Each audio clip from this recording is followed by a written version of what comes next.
c'est une véritable expédition qu'on a entamée. Remonter les 1006 km du fleuve le plus long de France, la Loire. Tout ça pour retrouver une perle magnifique, peut-être la plus belle. J'ai utilisé mon générateur d'ADN imaginaire pour me créer un avatar. Vous voyez ce que c'est un avatar? C'est le personnage qu'on se fabrique pour jouer aux jeux vidéo, par exemple. Sauf que là, il existe pour de vrai.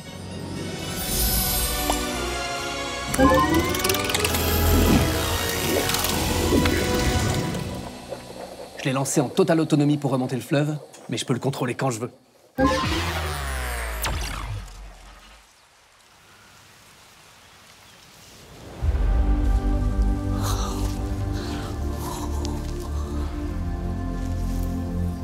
Trop cool.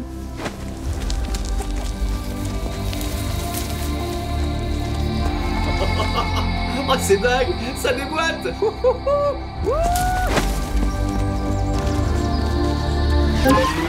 Hein? Ah mince, j'ai pas installé le traducteur. Avec ça, ça va fonctionner beaucoup mieux. Mais ça va pas de rentrer dans les gens comme ça, sans frapper? Ah bah, je suis désolé, hein, mais c'était trop tentant d'être dans tes baskets. Je me sentais léger. Bah oui, je veux. Tu ferais mieux de m'aider à trouver la perle, hein, plutôt que de jouer à la poupée. Surtout quand c'est moi, la poupée. Oui, je te demande pardon. Il est un petit peu susceptible, hein. Ça c'est mon ADN, ça. Ah oui, moi ça m'arrive aussi d'être constipé quand je suis stressé. Avec le caractère. Bon, revenons à nos moutons. D'après mes derniers indices, on ne devrait pas être loin. En s'approchant de la naissance des eaux de sel, là où les doigts de métal pointent vers le ciel, tu trouveras les bateaux qui marchent. Vers le cap, cherche la cacahuète. Qu'est-ce que ça peut bien vouloir dire? Tu as une idée? Le schtroumpf? Oh là là, j'en sais rien, moi, je suis nul en devinette. Par contre, je viens de me faire 1000 bords à la nage, j'en ai ras les tresses. Je suis pas un mérou, moi. J'ai besoin d'une monture. Je crois que mon avatar va faire Tsaeyu. Il va créer un lien très fort avec un brochet ou un gros saumon pour l'aider à avancer en totale symbiose. Qu'est-ce que c'est que ça? C'est une toux. Avec son fond plat, elle peut se faufiler partout.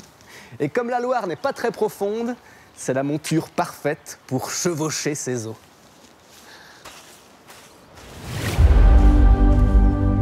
La Loire peut être imprévisible et dangereuse. Il ne vaut mieux pas essayer de s'y baigner. Mais elle abrite aussi une grande variété d'espèces fascinantes. Des plantes, des animaux, des micro-organismes. C'est tout ça qu'on appelle la biodiversité.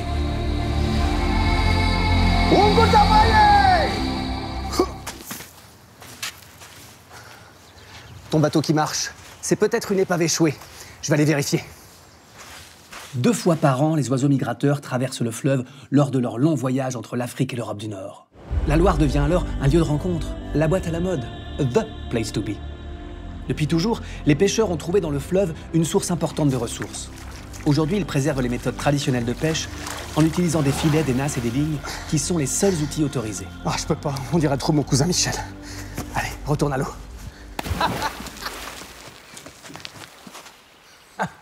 Je crois que j'ai mis la main sur tes doigts de métal.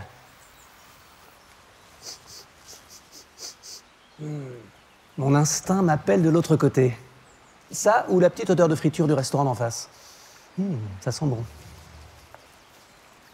Je crois savoir où ton instinct t'appelle. Ouais, c'est logique. On devrait trouver la perle dans les environs. De l'autre côté, c'est Cap-Loire, à la fois un parc et un musée. Tu vas en apprendre plus sur la Loire et l'histoire du transport de marchandises en Anjou. Dis donc, il y a comme un microclimat ici. Ça me rappelle la maison. Le transport sur la Loire remonte à plusieurs siècles. Ça a joué un rôle important dans le développement économique de la région. Les bateaux traditionnels, les chalands de Loire, étaient utilisés pour transporter des marchandises comme le vin, le sel et les matériaux de construction le long du fleuve.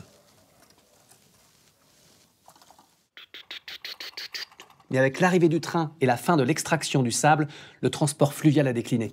Maintenant, ce sont principalement des bateaux de tourisme qui s'y baladent. Si vous voulez faire un petit tour, c'est très sympa. C'est pas dans l'eau les bateaux d'habitude? Manquerait plus qu'ils marchent. Je la vois! Les bateaux qui marchent sur la terre, c'est eux, la Montjanaise et le Cap-Vert. Aller vers le Cap, c'était ça, bien sûr. Et le Cap-Vert transportait des cacahuètes à une époque, avant d'être classé monument historique. La perle est au niveau de la cale!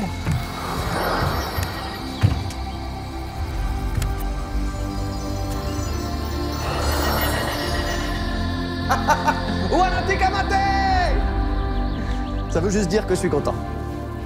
La Loire est un véritable trésor de biodiversité. Et il est essentiel de la protéger pour que les animaux et les plantes qui la peuplent puissent continuer à nous émerveiller pendant de nombreuses années à venir. Gardez donc un œil ouvert pour observer ces magnifiques créatures peuplant ces eaux et ces rives. Qui sait, peut-être un jour aurez-vous l'occasion d'apercevoir mon avatar voguant sur Satou. Je l'ai rendu à la nature. T'aurais pu me laisser un paquet de chips? Tocard.